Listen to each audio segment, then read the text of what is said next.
Assalamualaikum warahmatullahi wabarakatuh. Bertemu kembali bersama kami di channel Belajar PAI. Pada kali ini, kita akan membahas materi pendidikan agama Islam kelas 11, yakni beriman kepada kitab-kitab Allah. Sebelum melanjutkan pembelajarannya, jangan lupa like, komen, dan subscribe agar kami bisa terus berkarya. Tujuan pembelajaran kali ini diharapkan peserta didik dapat menjadikan Al-Quran sebagai pedoman dalam menjalani kehidupan sehari-hari.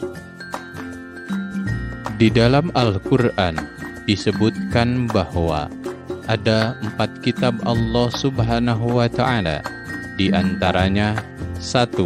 Kitab Taurat, 2. Kitab Zabur, 3.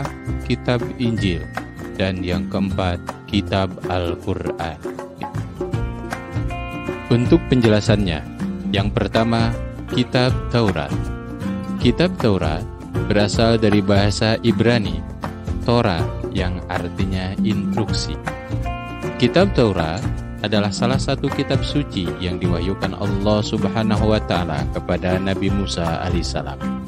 Kitab Taurat menjadi petunjuk dan bimbingan bagi kaum Bani Israel.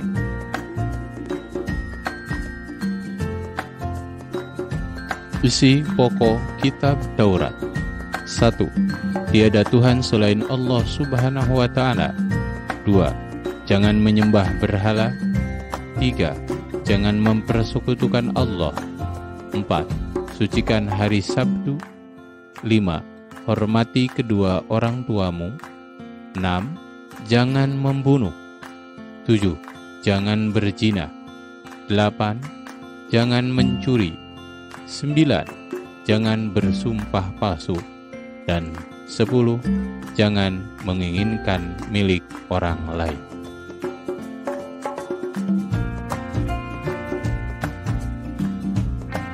Yang kedua, kitab Zabur. Dalam bahasa Ibrani, istilah dari kata jimra yang berarti lagu atau musik. Jamir atau lagu dan mizmar atau majmur merupakan pengembangan dari kata jamar, artinya nyanyi, nyanyian pujian. Zabur adalah kitab suci yang diturunkan Allah Subhanahu wa Ta'ala kepada kaum Bani Israel melalui utusannya yang bernama Nabi Daud alaihissalam.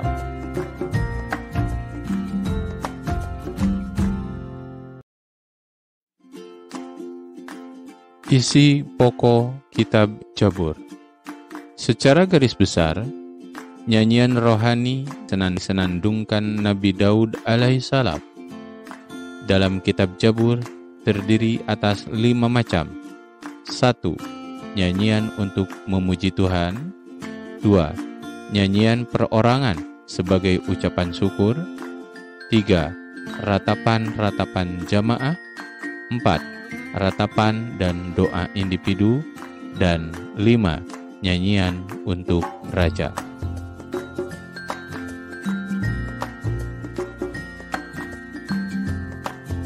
Ketiga, kitab Injil. Kitab Injil diturunkan kepada Nabi Isa alaihissalam sebagai petunjuk dan cahaya penerang bagi manusia. Nabi Isa alaihissalam diutus untuk mengajarkan tauhid kepada umat atau pengikutnya. Dalam kitab Injil terdapat pula keterangan mengenai akan lahirnya Nabi yang terakhir dan penutup para nabi dan rasul bernama Ahmad atau Muhammad. 4. Kitab Al-Quran. Al-Quran merupakan kitab suci yang diturunkan Allah Subhanahu wa Ta'ala kepada Nabi Muhammad sallallahu alaihi wasallam melalui malaikat Jibril. Al-Quran diturunkan tidak sekaligus, melainkan secara berangsur-angsur. Al-Quran diturunkan selama kurang lebih 23 tahun, atau tepatnya 22 tahun, 2 bulan, 22 hari.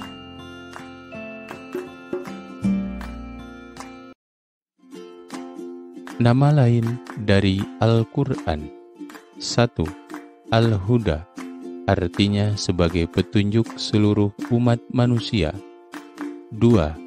Al-Furqan, artinya sebagai pembeda antara yang baik dan yang buruk. 3. Asy-Syifa, artinya sebagai penawar, obat penenang hati. 4. Az-Zikra, artinya sebagai peringatan adanya ancaman dan balasan. Dan kelima, Al-Kitab, artinya sebagai firman Allah yang dibukukan.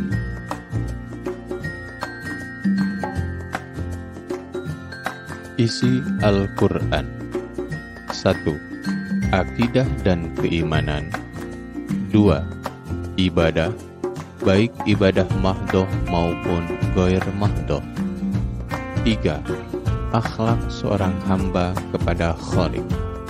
4. Muamalah, yaitu hubungan manusia dengan sesama manusia. 5. Qisas, yaitu cerita Nabi dan Rasul, orang-orang soleh dan orang-orang yang ingkar. Dan 6. Semangat mengembangkan ilmu pengetahuan.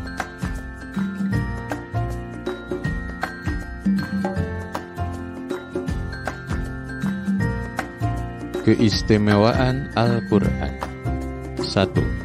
Sebagai petunjuk dan rahmat bagi orang-orang yang beriman dan bertakwa. 2. Sebagai informasi kepada setiap umat bahwa Nabi dan Rasul terdahulu memiliki syariat dan cara beribadah kepada Allah. 3. Al-Quran sebagai kitab suci terakhir dan terjamin keasliannya. 4. Al-Quran tidak dapat tertandingi oleh ide-ide manusia. Dan 5. Membaca dan mempelajari Al-Quran merupakan ibadah.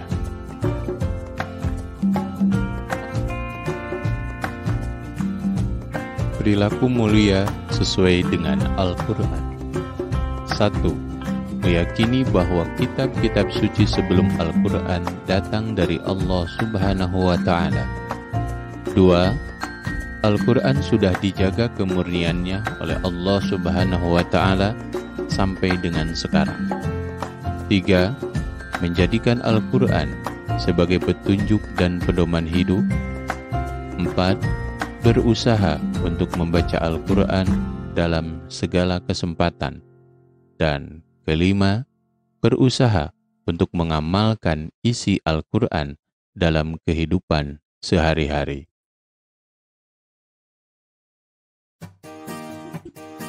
Terima kasih atas perhatiannya. Sampai jumpa di materi PAI yang lainnya. Dan kami ingatkan kembali untuk like, komen, dan subscribe agar kami bisa terus berkarya. Wassalamualaikum warahmatullahi wabarakatuh.